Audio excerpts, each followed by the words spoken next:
Boa noite a todos, que a paz e o amor de Jesus nos envolva. Vamos elevando os nossos pensamentos, nos ligando com o nosso mentor individual, com Joana de Ângeles, Irmã Rosário, Irmã Teresa e toda a espiritualidade amiga nesta casa. Vamos nos ligar com nossa mãezinha querida, Maria de Nazaré, pedindo a ela que nos envolva em sua luz, em sua paz, e que nos acompanhe em nossa ligação com Jesus, nosso Mestre. Mestre, estamos aqui reunidos para mais um estudo do Teu Evangelho e lhe pedimos, derrama sua luz sobre nós, se faça presente entre nós nesta noite. Auxilia-nos no entendimento e na aplicação dos Teus ensinamentos em todos os momentos da nossa existência. De mãos dadas a Maria e a Jesus, chegamos à presença do nosso Pai. A Ele agradecemos pelo que somos, pelo que temos, pela oportunidade desta encarnação e elevamos os nossos corações e pensamentos em louvor e agradecimento, dizendo a Ele: Pai nosso que estais nos céus, santificado seja o vosso nome, venha a nós o vosso reino, seja feita a vossa vontade, assim na terra como nos céus. O pão nosso de cada dia dai-nos hoje, perdoai as nossas ofensas, assim como nós perdoamos a quem nos tem ofendido. E não nos deixeis cair em tentações, mas livrai-nos de todos os males, pois vossos são o reino, o poder e a glória para todo sempre. Que assim seja, Senhor. Graças a Deus. E vamos nos ligando neste momento com as equipes de tratamento da casa. Vamos pedir a luz branca do Cristo sendo projetada sobre todos os nossos assistidos, para que eles recebam dessa maneira a luz, a paz e uma harmonização. Vamos nos ligar com as equipes de P2 e pedir a projeção da luz azul em todo o sistema nervoso central dos nossos assistidos, trazendo o equilíbrio e a força para esses centros de força. Vamos nos ligar com as equipes de CH, pedindo a projeção da luz rosa no cardíaco dos nossos assistidos, para que a confiança, a fé e a esperança se fortaleçam em cada um deles. Nos ligamos nesse momento com as equipes de P3B e pedimos a projeção da luz branca do Cristo, da luz azul, na mente e no coração de cada assistido. Vamos pedir também que sejam feitos todos os cortes de ligação que se fizer necessário e que essas energias sejam levadas para o astral para o melhor tratamento. Vamos pedir a projeção da luz azul que vai envolver o sistema nervoso central, periférico e neurovegetativo. Um rosa claro no cardíaco para aumentar os bons sentimentos, um amarelo claro no frontal para fortalecer os pensamentos positivos, a confiança e a ligação com o mentor individual. E uma cúpula rosa clara vibrante da cabeça aos pés, para que o tratamento permaneça até quando for necessário. Aos assistidos de saúde, vamos pedir a projeção das cores do arco-íris, que eles fiquem envolvidos numa cúpula protetora até quando for necessário. Que assim seja, Senhor. Graças a Deus. Convidamos a todos para que assistam neste momento à palestra que será posta no ar. Que assim seja. Que essa paz que nos envolve, envolva o nosso irmão Mário, que traz para nós a mensagem desta noite.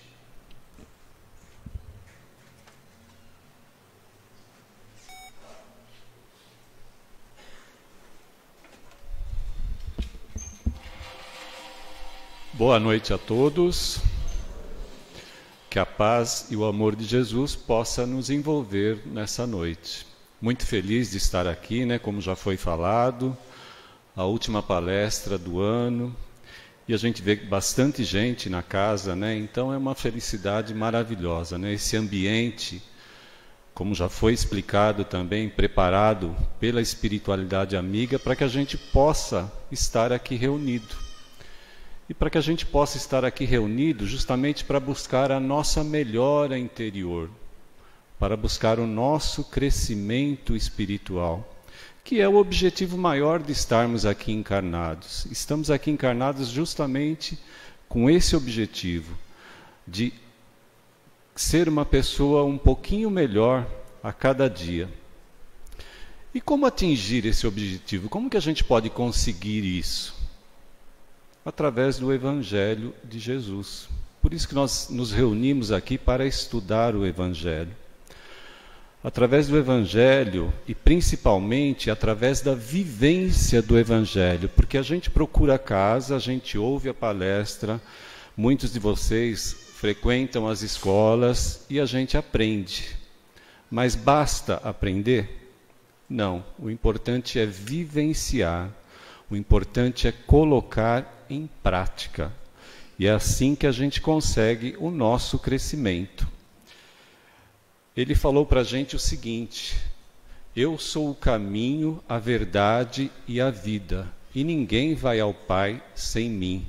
Então Jesus é um caminho para que a gente se ligue a Deus. Isso é uma coisa maravilhosa, gente. Através da prática, da vivência do Evangelho, a gente consegue essa ligação. Eu vou ler um trechinho de um livro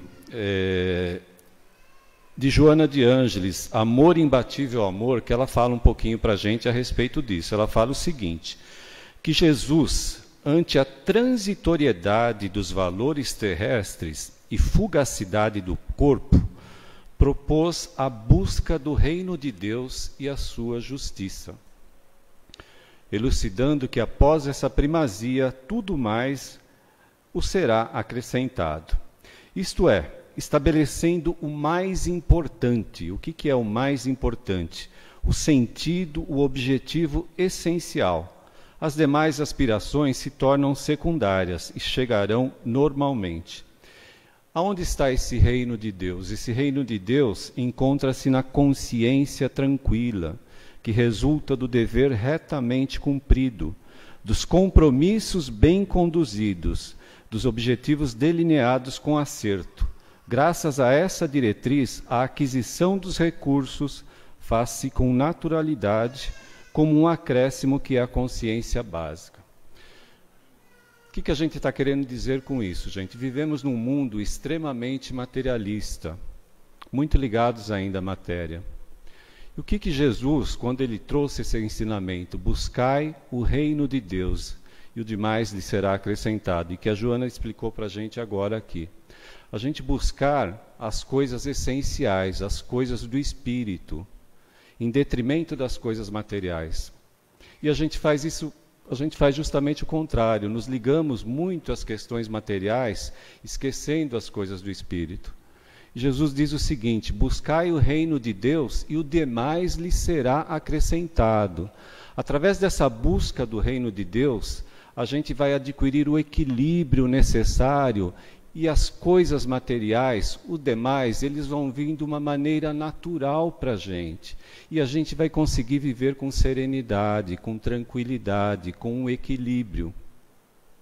E se a gente faz o contrário, se a gente se liga prioritariamente nas coisas materiais, o que acontece? Vem o desequilíbrio, vem a depressão, vem o sofrimento, vem as angústias, vem os desentendimentos familiares, desentendimentos com a sociedade, ou seja, o sofrimento.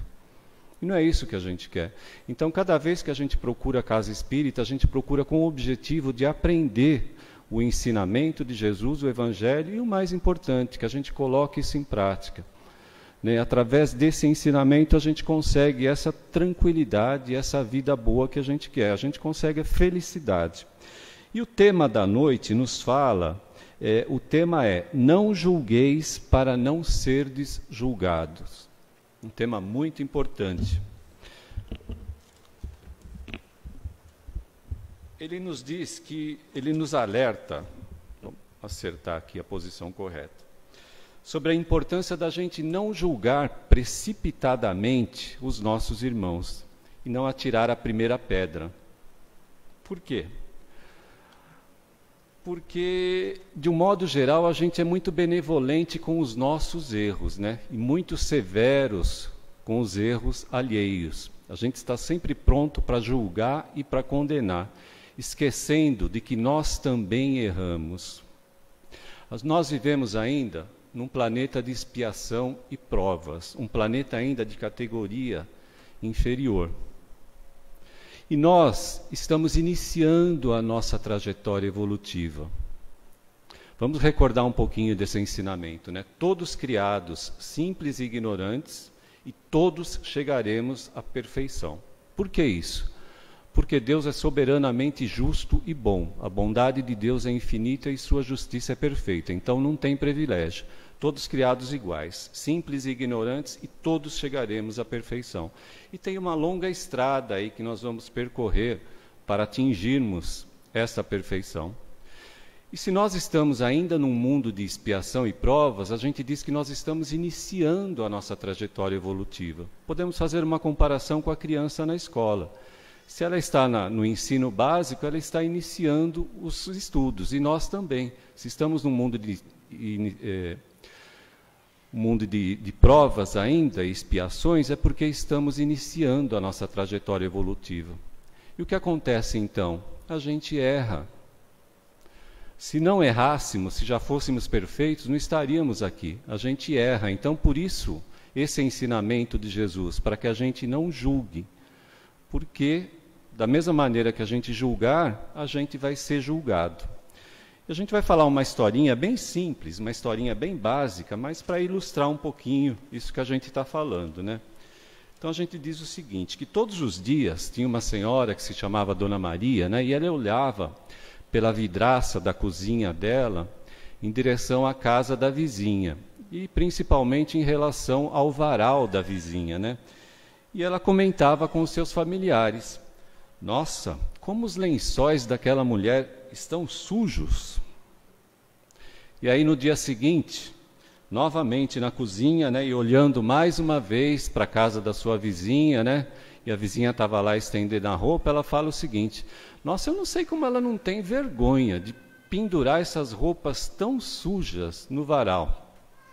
E assim o tempo foi passando, né, e todos os dias a Dona Maria, né, todos os dias que ela via a vizinha estendendo a roupa, ela criticava a vizinha e condenava a vizinha, achando que a vizinha estava colocando roupa suja no varal. Até que um dia, cansada já dessa situação, ela falou: eu vou alertar a minha vizinha, eu vou falar com ela. E aí, lá na janela da cozinha, a vizinha lá estendendo a roupa, ela foi abrir a janela. E qual não foi a surpresa dela, né? A hora que ela colocou a mão na janela, ela viu que ficou uma marca da mão dela na janela. Aí ela pegou um pano e passou um pano na vidraça. E ela viu que o pano ficou bastante sujo. Ela ficou surpresa, né? Mas aí ela pegou o pano e limpou toda a vidraça, né? Fez uma limpeza completa ali. E qual não foi a surpresa dela quando ela olhou para fora? O que ela viu? Roupas penduradas no varais, roupas muito limpas, roupas muito alvas, muito brilhantes. Aí ela descobriu que, na realidade, o que estava sujo não era a roupa da vizinha. O que estava sujo era a vidraça dela. É uma historinha bem boba, né? Bem simples, mas mostra o nosso comportamento. Nós também muitas vezes temos essa atitude, né? Olhamos um ato do nosso semelhante e já julgamos e já condenamos.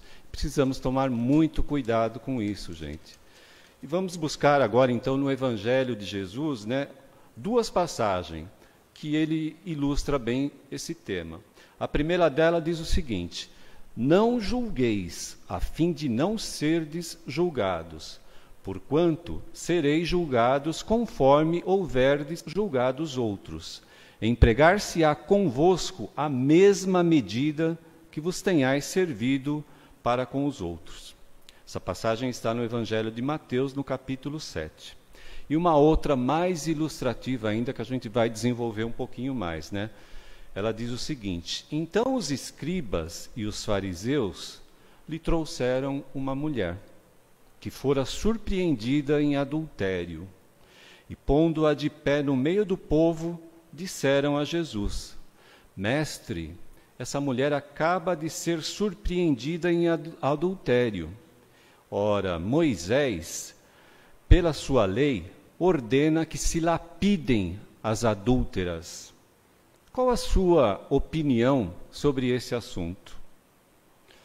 Eles diziam isso para tentarem Jesus, para terem do que o acusar. Aí Jesus, porém, abaixou e começou a escrever na areia com o dedo. Mas eles continuaram a interrogar Jesus.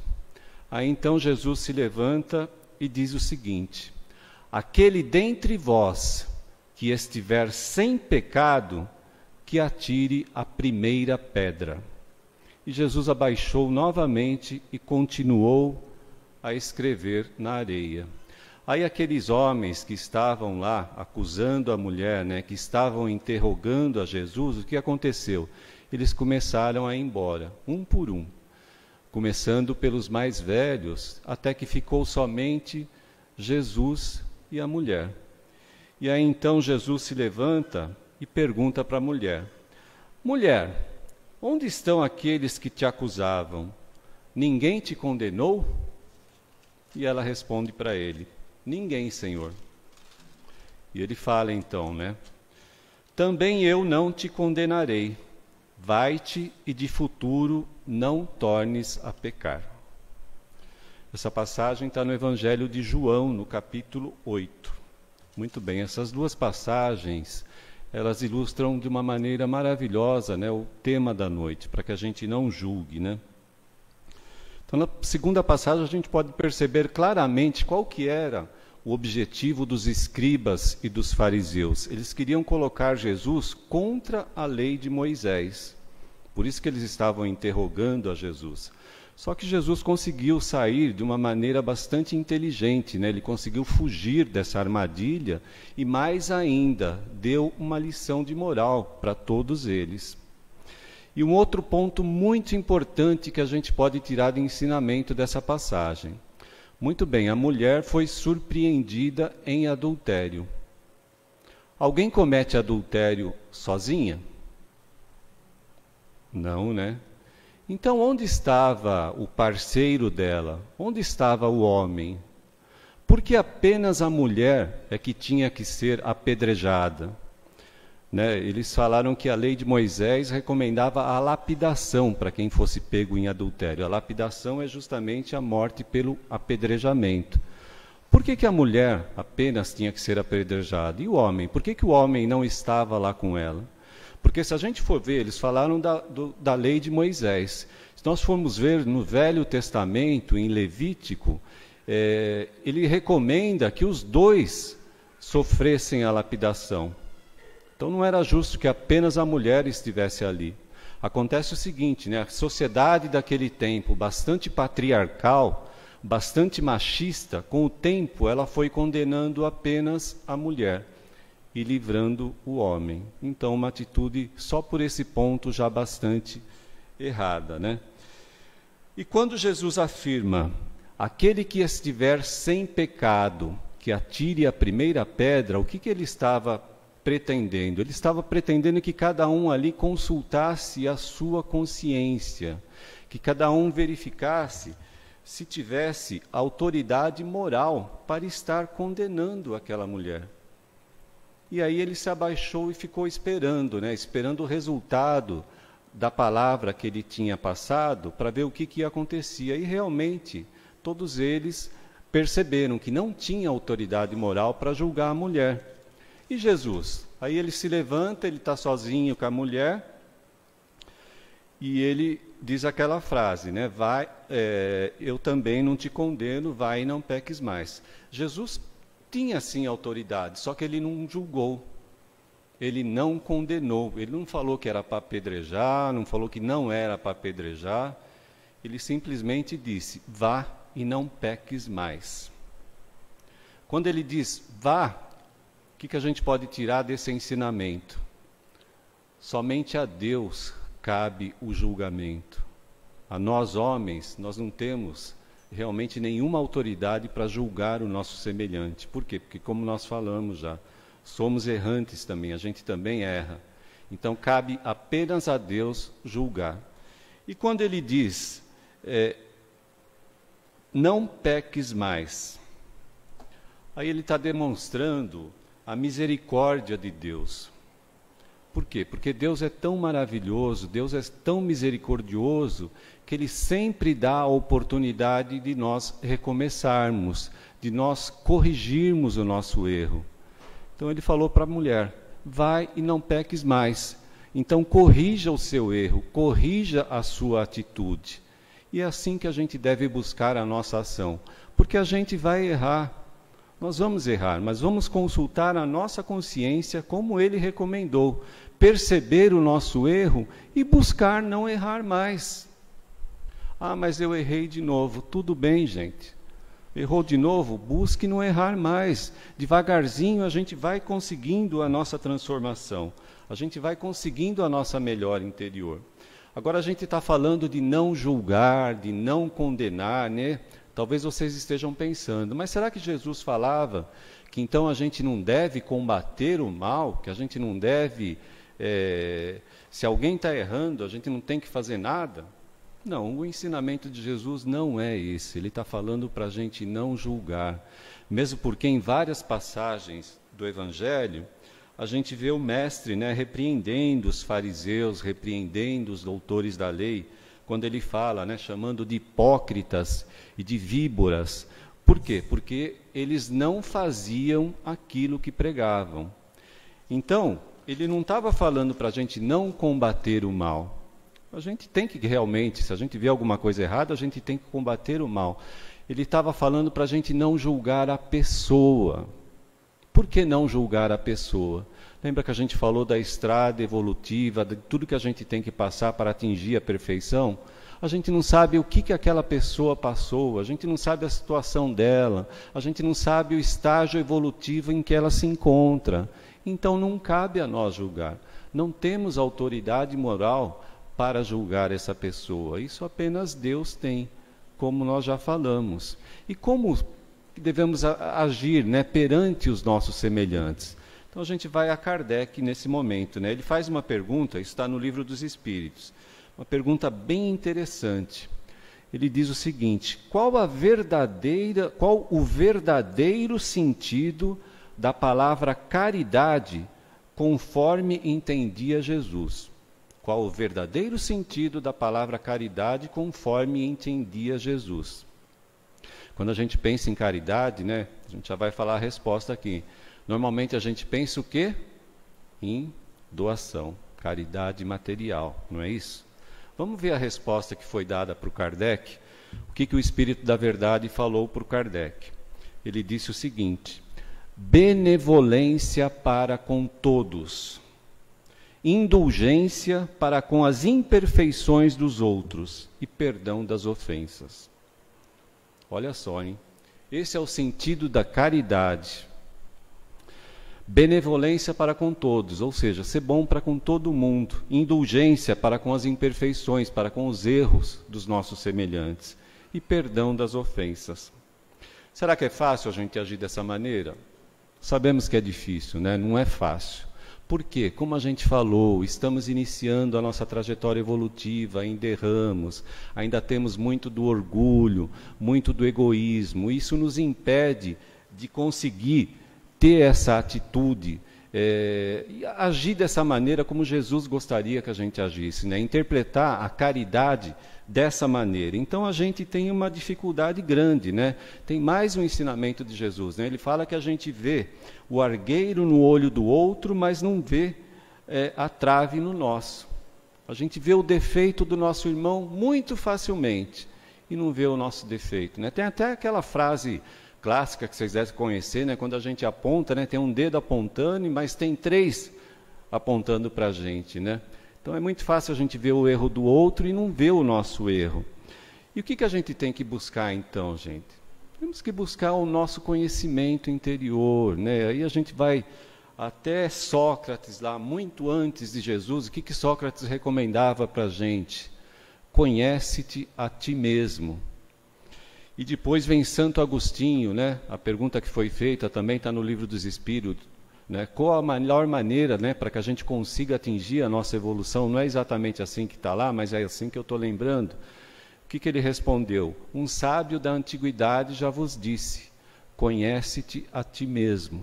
E depois tem uma mensagem também, né, que ele fala, né, faze como eu fazia, né, quando ele se recolhia à noite, procure passar em revista o seu dia, né, e procura ver, né, se você não maltratou ninguém, se você não agrediu ninguém, se você não deixou de fazer o bem para ninguém, se ninguém tem motivo de queixa para com você, né? Ele nos convida para que a gente faça essa reflexão, para que a gente faça esse balanço diário. Por quê? Agindo dessa maneira, a gente vai ver o que está errado na gente e devagarzinho a gente vai se transformando. A gente vai se transformando em pessoas melhores. A gente vai conseguindo fazer a nossa reforma interior, a nossa reforma íntima. A gente ouve muito falar isso aqui na Casa Espírita, né? E o que é essa reforma íntima? É a gente se transformar, gente, é a gente tirar as coisas que são ruins, que estão no nosso coração, que estão no nosso comportamento e transformar isso em coisas melhores. Tem um livro que eu gosto muito, né, um livro verdinho, que se chama Manual Prático do Espírita, do Ney Prieto Pérez. O Ney Prieto Pérez era um engenheiro, né? Então ele traz uma coisa bem prática mesmo, por isso que esse livro se chama Manual Prático do Espírita. E ele fala, né, se você quer se corrigir dessa maneira, faça isso, é uma receita de bolo de um engenheiro.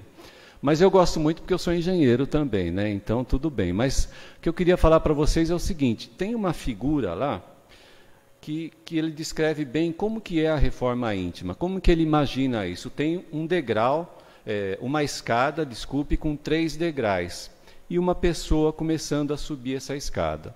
No primeiro degrau, o que está escrito? Vícios. No segundo degrau, defeitos. E no terceiro degrau, virtudes. Então, o que é a reforma íntima, a nossa reforma interior proposta pela doutrina espírita para que a gente alcance, né, os nossos objetivos da nossa encarnação, que é a nossa melhora interior, que é a nossa evolução. É realmente a gente eliminar os nossos vícios, a gente minimizar os nossos defeitos e a gente buscar desenvolver as nossas virtudes.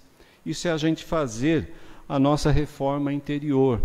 Em relação ao tema da noite, não julgar, a gente precisa se colocar no lugar do nosso irmão, né? Isso se chama a indulgência. Por quê? Porque, como nós falamos, a gente erra também. E se a gente tivesse uma situação semelhante, né, condenando um irmão nosso, mas se a gente tivesse passando o que ele está passando, né, uma situação de miséria, uma situação de abandono, uma situação de injustiça, qual seria a nossa atitude? Será que a gente teria uma atitude diferente daquela que ele está tendo? Não dá para a gente afirmar isso, gente. Só passando realmente pela experiência. Tá? Não temos autoridade moral, conforme nós falamos, para julgar. Então, não temos que julgar. Temos que realmente combater o mal, mas não julgar. Praticar a indulgência, se colocar no lugar do nosso irmão, né?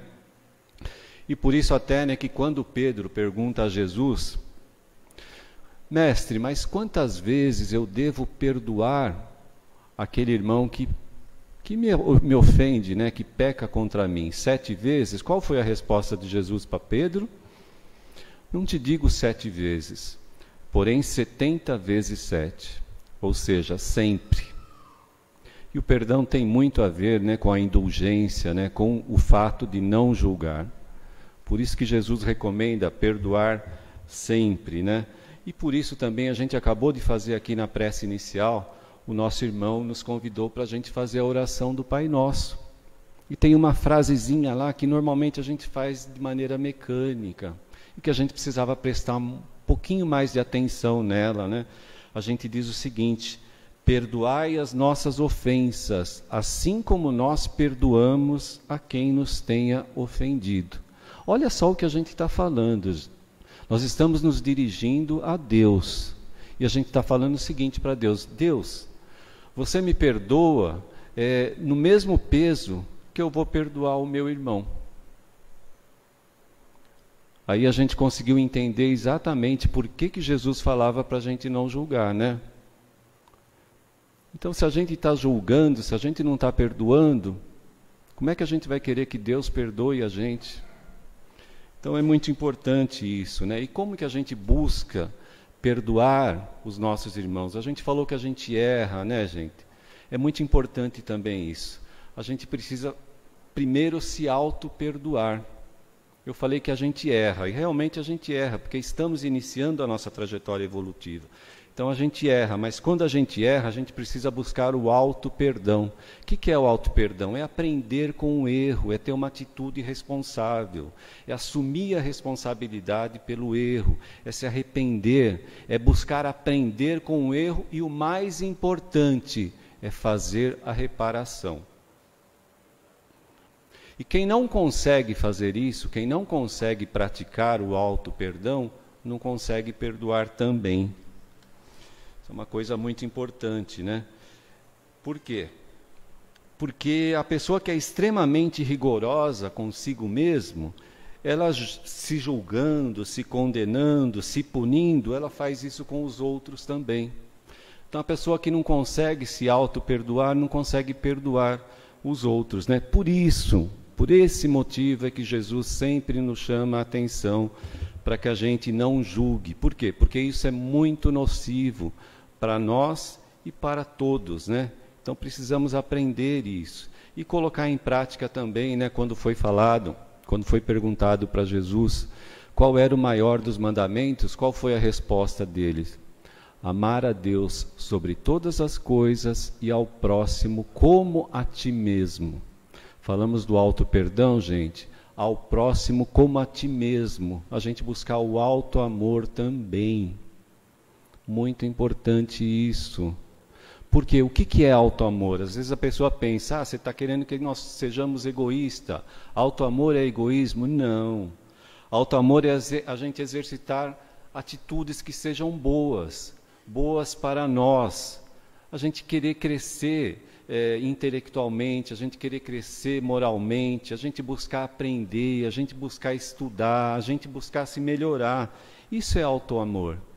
E quando a gente pratica o auto-amor, isso é uma coisa bem importante que a gente precisa entender, né? Nós só damos daquilo que nós temos. Como que a gente vai amar o nosso próximo se a gente não tem amor dentro da gente? Então, através do auto-amor, a gente busca se encher de amor. A partir do momento que nós estamos fazendo isso, nós estamos nos capacitando para amar o nosso próximo e para amar a Deus. Esse é o caminho. Esse é o caminho recomendado por Jesus. Buscarmos aprender o seu Evangelho e, através da vivência do Evangelho, colocarmos esse amor na nossa vida para que a gente possa transmitir esse amor para todas as pessoas que convivem com a gente. A gente falou lá no comecinho, né, da nossa conversa, que a gente sempre busca a paz, né? A gente busca a serenidade, a gente busca a tranquilidade, a gente busca viver bem. Não é isso que nós queremos? Nós queremos a felicidade. E qual é o caminho? Mais uma vez a gente repete. O caminho é o Evangelho de Jesus. O caminho é a gente aprender e o caminho é a gente praticar. Com isso, a gente vai conseguir se tornar uma pessoa melhor, um pouquinho de cada vez. E, com essa atitude, a gente vai conseguir realmente conviver melhor e sermos realmente aquilo que Jesus, aquilo que Deus espera que a gente seja. Era isso que eu tinha que passar para vocês essa noite. Muito obrigado.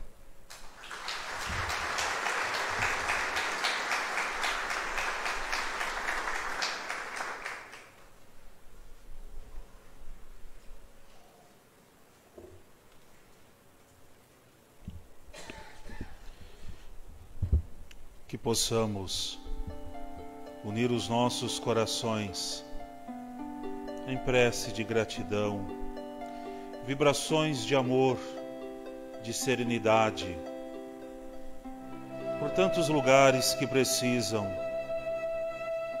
que sejamos pontos de luz nos ambientes de nossa convivência, com as pessoas que passam pelas nossas vidas, as pessoas que são e estão conosco. Temos tantas dificuldades, tantos desencontros, mas se lembrarmos da centelha divina que carregamos dentro de nós, vamos recordar que somos, sim, pontos de luz e podemos fazer essa luz chegar aonde for necessário. Que essa nossa vibração de amor, de paz e de serenidade possa partir desta casa abençoada, chegando a tantos lares, muitas vezes o nosso próprio lar. Há lares que estão em grandes desencontros. Que esta luz possa chegar a orfanatos, a asilos, presídios, leitos de hospitais, a lugares aonde talvez não possamos imaginar, mas que os missionários benfeitores do plano maior, contando com a nossa vibração de amor, possam levar essa luz a tantos lugares. E assim como os discípulos de Emaús, nós também falamos: fica conosco, Senhor. Fica conosco porque já cai a noite e nós precisamos da Tua presença amiga.